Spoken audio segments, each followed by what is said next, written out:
हाय, आप सभी का आकाश कंप्यूटर लैब पर हार्दिक स्वागत है। आइए इस सेशन में हम विंडोज 10 के इंटरफेस के बारे में जानकारी लेते हैं। इंटरफेस से अर्थ उन एलिमेंट्स के साथ है जिनसे हमें कार्य लेना है, जिनके द्वारा विंडोज 10 में हमने कार्य करना है। विंडोज 10 के इंटरफेस में काफ़ी सारे नए फीचर्स ऐड किए गए हैं। इसके अलावा विंडोज 7 और विंडोज 8 के भी काफ़ी सारे फीचर्स इसमें पहले से शामिल किए गए हैं। जब आप अपने कंप्यूटर में विंडोज 10 इंस्टॉल करते हैं और पहली बार उसे ऑन करते हैं विंडोज को, तो आपके सामने विंडोज 10 का कुछ इस प्रकार का इंटरफेस उपलब्ध होता है जिसे डेस्कटॉप कहते हैं। आपके पास कंप्यूटर ऑन होने के पश्चात जो सबसे पहली स्क्रीन उपलब्ध होती है उसे डेस्कटॉप कहते हैं। विंडोज 10 के डेस्कटॉप के बारे में जानते हैं। सबसे पहले नीचे वाली पट्टी यदि आप देखें, यहाँ से लेकर बिल्कुल लास्ट तक, ये सारी बार टास्क बार कहलाती है। टास्क बार में काफ़ी सारे बटन्स उपलब्ध हैं, काफ़ी सारे सेक्शन बने हुए हैं, जिसमें सबसे पहला और इम्पोर्टेंट सेक्शन है स्टार्ट बटन। स्टार्ट बटन पे यदि आप क्लिक करें एक बार, तो आपके पास स्टार्ट मेन्यू खुल जाएगा। स्टार्ट मेन्यू यहाँ दो भागों में विभाजित है। सबसे पहले ये लेफ्ट सेक्शन है जो बिल्कुल विंडोज 7 जैसे मेन्यू जैसा दिखाई देता है। यदि आप राइट हैंड साइड वाले मेन्यू को देखें तो यह बिल्कुल विंडोज 8 के एप्स मेन्यू जैसा है। विंडोज 10 में जो एप्स शामिल की गई हैं उन्हें यूनिवर्सल एप्स भी कहते हैं। यहाँ यदि आप देखें तो काफ़ी सारी एप्स टाइल्स के रूप में है, जैसे कि यहाँ एक्सबॉक्स जैसा एक ऐप है जो टाइल्स मेन्यू के रूप में है। परंतु सबसे अच्छी बात यह है कि बिना ऐप को खोले ही आप उसकी जानकारी ले सकते हैं कि उसके भीतर क्या है और वो किस प्रकार की जानकारी आपको देना चाहता है। जैसे यहाँ पे एक्सबॉक्स एक गेम को रिप्रेजेंट करती है ऐप, वहीं पे यहाँ पे ये वाली ऐप न्यूज़ को रिप्रेजेंट करती है। तो इस प्रकार आप अलग अलग ऐप्स को खोले बिना ही देख सकते हैं वो कौन सी जानकारी आपको देना चाहती है। जो ऐप्स इस प्रकार से स्लाइड शो चलाकर आपको जानकारी देती हैं उन्हें लाइव टाइल्स भी कहते हैं। आप इन लाइव टाइल्स का साइज भी चेंज कर सकते हैं, इनको रीअरेंज भी कर सकते हैं। इस तरह के बहुत सारे फीचर्स इन लाइव टाइल्स के साथ अटैच हैं। इस प्रकार से यदि हम स्टार्ट मेन्यू को देखें तो स्टार्ट मेन्यू में लेफ्ट साइड पे बिल्कुल 7 जैसा इंटरफेस दिया गया है और राइट हैंड साइड पे विंडोज 8 जैसे फीचर्स इंक्लूड किए गए हैं। माइक्रोसॉफ्ट विंडो 10 में यदि आप किसी ऐप को खोलना चाहते हैं तो आप स्टार्ट बटन पर क्लिक करें और यहाँ पे आप अपनी ऐप को ऑल ऐप्स में से जाकर चुन सकते हैं। यहाँ पे आपको वो सभी ऐप्स मिल जाएंगी जो आपके विंडोज 10 के ऑपरेटिंग सिस्टम में इंस्टॉल्ड है, जो आपके कंप्यूटर में इंस्टॉल्ड है, वो सभी ऐप्स आपको यहाँ मिल जाएंगी। यहाँ एक नया फीचर यदि आप देखें तो अल्फ़ाबेटिकली सॉर्ट किया गया है ऐप्स को। जैसे ए वाली ऐप्स पहले दिखाई गई हैं, फिर सी से जो नाम है ऐप्स के उनकी जानकारी दी गई है। इस प्रकार अल्फ़ाबेटिकली सॉर्ट किया गया है ऐप्स को।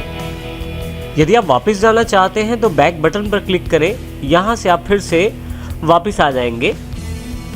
इसी प्रकार से यदि आप यहाँ ऊपर की तरफ ध्यान दें, जिस यूज़र नेम से मैंने लॉगिन किया है उस यूज़र का नाम यहाँ पे दिखाया जा रहा है। जैसे यहाँ पे बेस्टो के नाम से यूज़र है जिसके नाम से मैंने लॉगिन किया है। इसी तरह से आप किसी भी ऐप को खोलने के लिए टाइल्स मेन्यू का भी प्रयोग कर सकते हैं।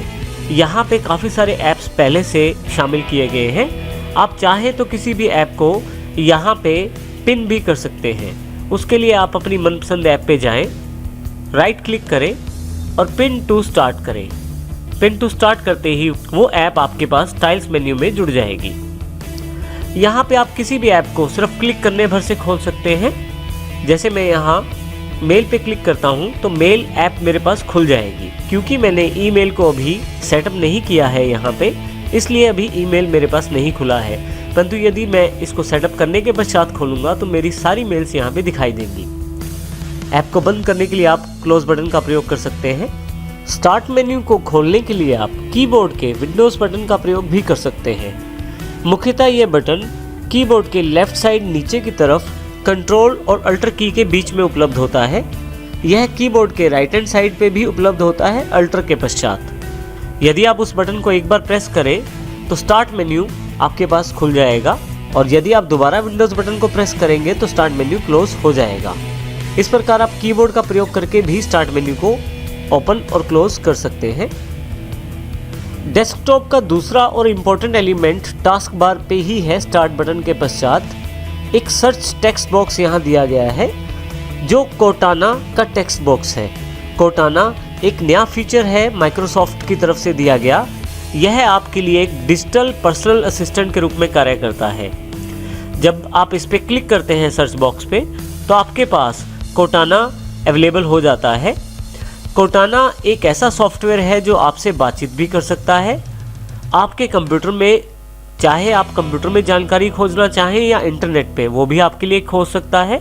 आपको समय समय कैलेंडर के अनुसार रिमाइंडर भी दे सकता है और भी बहुत सारी जानकारियां आपको कोर्टाना यहीं पे अवेलेबल करवा सकता है बिना इंटरनेट ब्राउज़र खोले हुए।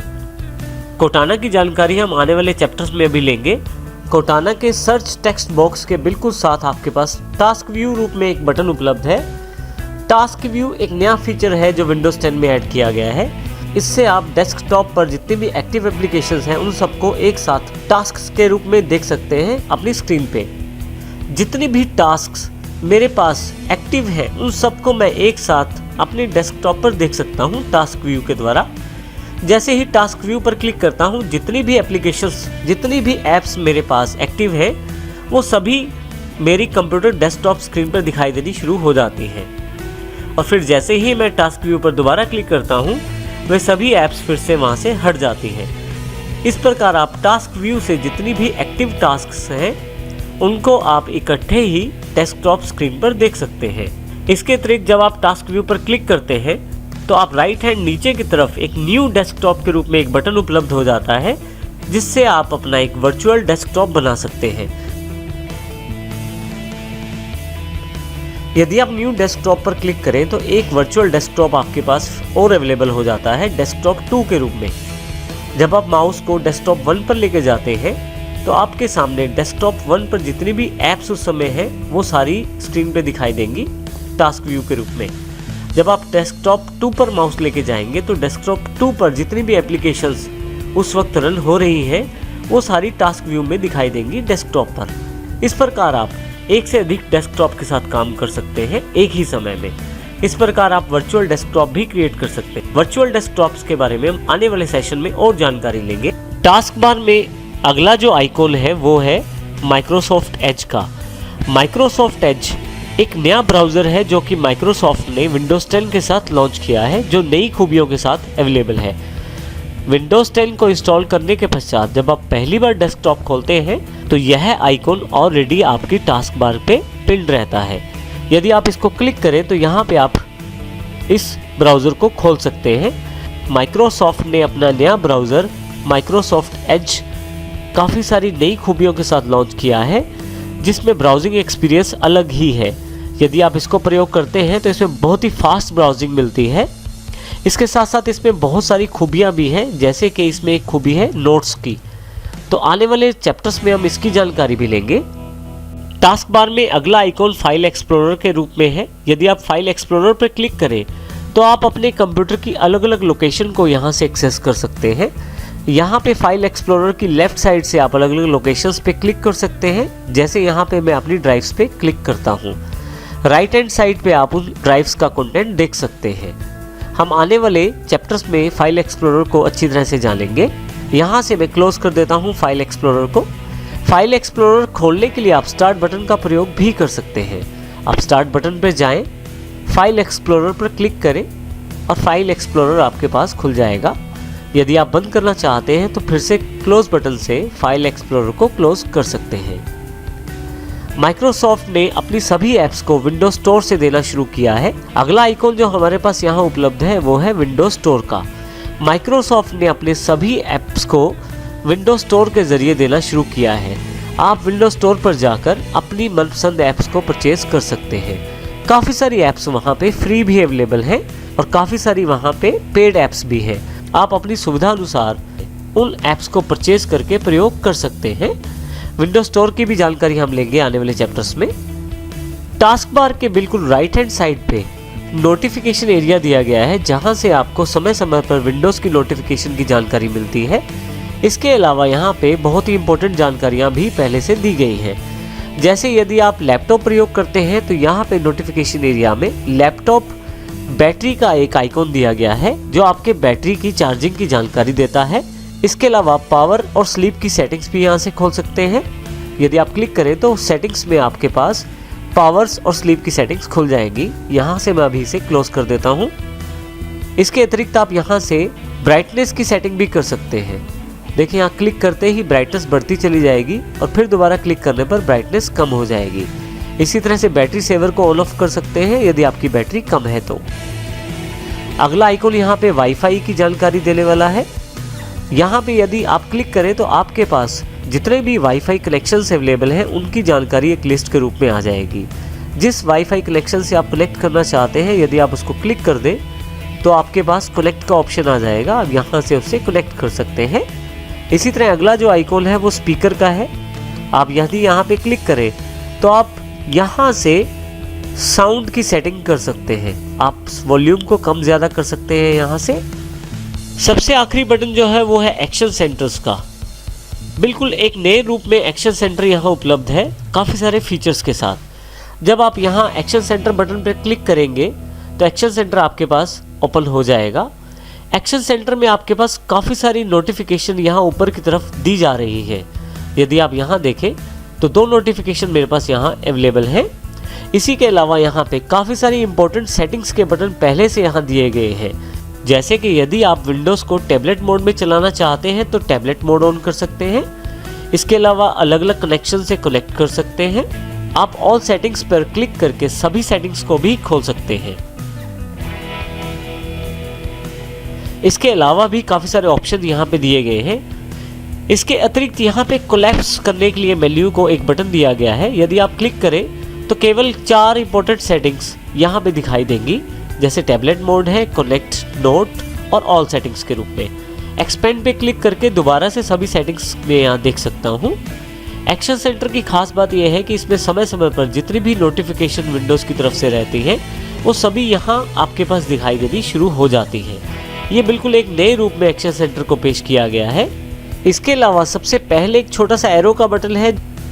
यहाँ पे प्रेस करके आपके सभी हिडन आइकॉन्स की जानकारी भी आप ले सकते हैं जो इस वक्त सिस्टम ट्रे में अवेलेबल नहीं है। जैसे कि मेरे पास यहाँ पे इंटेल के HD ग्राफिक्स के ड्राइवर की जानकारी है, वन ड्राइव की जानकारी है जिसमें मैंने अभी साइन इन नहीं किया हुआ, और इसी तरह से ई-लैन पॉइंटिंग डिवाइस की जानकारी भी यहाँ अवेलेबल है।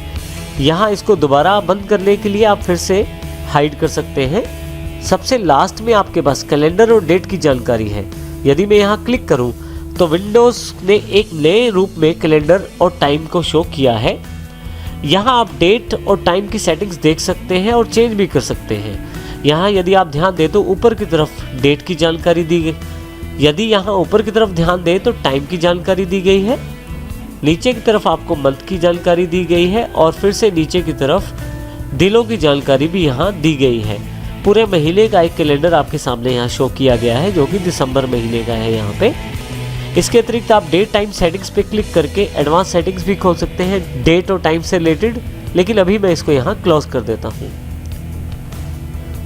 बिल्कुल लास्ट में एक बटन दिया गया है जो शो डेस्कटॉप के नाम से है। यदि मैं यहाँ क्लिक करूँ तो डेस्कटॉप पर जितनी भी एप्लीकेशंस हैं मेरे सामने दिखाई देगी। यदि मैं इन सब एप्लीकेशंस को यहाँ से मिनिमाइज़ करके पीछे की तरफ देखना चाहता हूँ तो फिर से शो डेस्कटॉप पे क्लिक करूँगा तो डेस्कटॉप की पूरी स्क्रीन मेरे सामने वापस आ जाएगी, और फिर से यदि दोबारा क्लिक करूँगा तो फिर से वो सभी ओपन एप्लीकेशंस भी मेरे सामने आ जाएंगे। इस प्रकार मैं यहाँ से डायरेक्ट डेस्कटॉप देख सकता हूँ। यदि डेस्कटॉप में ऊपर वाले भाग में देखें तो यहाँ पे आपके पास एक बैकग्राउंड में एक पिक्चर दी गई है विंडोज़ 10 की। आप राइट क्लिक करके काफ़ी सारी सेटिंग्स यहाँ खोल सकते हैं जिसमें व्यू है, सॉर्ट है, रिफ्रेश है, ग्राफिक प्रॉपर्टीज इत्यादि काफ़ी सारे ऑप्शन हैं, और डिस्प्ले सेटिंग्स भी यहाँ से आप ओपन कर सकते हैं। यदि मैं यहाँ क्लिक करूँ तो मेरे पास डिस्प्ले सेटिंग्स खुल जाती है, परंतु अभी मैं यहाँ से इसे क्लोज कर देता हूँ। यहाँ पे आपके पास रिसाइकिल बिन भी दिया गया है। यदि आप कंप्यूटर की किसी भी फाइल को डिलीट करते हैं तो वो रिसाइकिल बिन में चली जाती है। यदि मैं रिसाइकिल बिन को डबल क्लिक करके ओपन करूं तो जितनी भी मेरे पास डिलीट की गई फाइल्स हैं वो सारी की सारी मुझे यहाँ दिखाई देंगी। रिसाइकिल बिन को क्लोज करने के लिए आप यहाँ से क्लोज कर सकते हैं। जब भी आप अपनी विंडो को पहली बार खोलते हैं तो आपके पास कुछ इसी तरह की स्क्रीन दिखाई देती है जिसमें किसी तरह का आइकॉन शामिल नहीं रहता। परंतु यदि आप चाहें तो आइकॉन यहाँ पे बना सकते हैं। इसके लिए आप स्टार्ट पर जाएं, जिस ऐप का आप आइकॉन बनाना चाहते हैं उसको ड्रैग करते हुए बाहर ले आएं, आपके पास आइकॉन तैयार हो जाएगा। जैसे मैं वर्ड का आइकॉन बाहर चाहता हूँ तो ड्रैग करते हुए बाहर ले जाता हूँ। इस प्रकार मैं किसी भी आइकॉन को यहाँ पे बना सकता हूँ। हर एक आइकॉन किसी खास एप्लीकेशन का शॉर्टकट होता है। आप यहाँ से बिल्कुल एक तीर जैसा निशान दिया गया है कोने पे, ये जानकारी देता है कि ये किसी सॉफ्टवेयर का या किसी एप्लीकेशन का शॉर्टकट है। और ये जो आइकॉन आपके सामने है ये माइक्रोसॉफ्ट वर्ड का शॉर्टकट है। तो इस प्रकार आप अपने डेस्कटॉप पर अपनी सुविधा अनुसार शॉर्टकट्स बना सकते हैं। विंडोज़ 10 में जब आप ऐप्स को इंस्टॉल करेंगे तो आपके पास कुछ आइकॉन्स यहाँ पे स्वयं ही विंडोज़ के द्वारा दिखाए जाएंगे। विंडोज़ 10 में जब भी आप कोई नई ऐप इंस्टॉल करेंगे तो उसका आइकॉन स्वयं ही यहाँ पे दिखाई देना शुरू हो जाएगा। तो इस सेशन में हमने देखा कि हमारे डेस्कटॉप के कौन कौन से पार्ट हैं और किस किस पार्ट का मुख्य तौर पे क्या क्या काम है। आने वाले सभी चैप्टर्स में हम इन सभी एलिमेंट्स को और डिस्क्रिप्शन में पढ़ेंगे ताकि विंडोज़ 10 को हम और अच्छी तरह से ऑपरेट कर पाएँ।